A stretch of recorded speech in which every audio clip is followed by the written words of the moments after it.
Another big story we're following tonight. A local faith healing couple is sentenced to serve more than 6 years in prison for their newborn son's death. K2's Bob High joins us now. And Bob, the man who pushed for this prosecution, believes that all the cases against faith healers are slowly changing the church now? That's right, Steve. He's speaking out now because for the first time in several years, there aren't any pending criminal cases against members of Oregon City's Followers of Christ Church. But Clackamas County District Attorney John Foote says they're ready to prosecute again if need be. Just hours after officers cuffed Shannon and Dale Hickman, taking them off to prison to start serving their sentence, the man who decided to prosecute the case hopes there's a message. We're serious about this. You cannot let your children die. That's exactly what jurors decided the Hickmans did in praying over their prematurely born son instead of calling for medical help. The baby lived less than 9 hours. Dale and Shannon Hickman pleaded for mercy. I would just like to ask you those things, so please consider my wife and kids.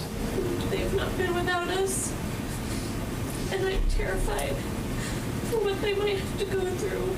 The judge sided with prosecutors. This was a death that just simply did not need to occur. You're responsible for what happened. Prosecutors have been turning up the heat on Followers members whose children die or are mistreated. In 2009, Carl Worthington served 60 days in jail, and his wife Raylene was found not guilty in their daughter's death. In February last year, Jeff and Marcy Bigley served 16 months each for their son's death. And this past June, Timothy and Rebecca Weiland got a 90-day jail sentence for criminal mistreatment after neglecting a growth above their infant daughter's eye. All of this effort we've made to bring attention and responsibility to bear has caused many members of the church to quietly take their kids outside Oregon City to doctors. But we also believe there's still a central group that are holding on to their old views, and those people we may need to deal with again. And if we do, we will.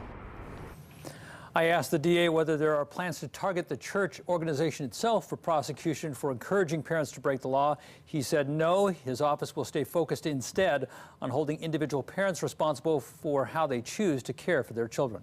Bob High, K2 News. Bob, thank you.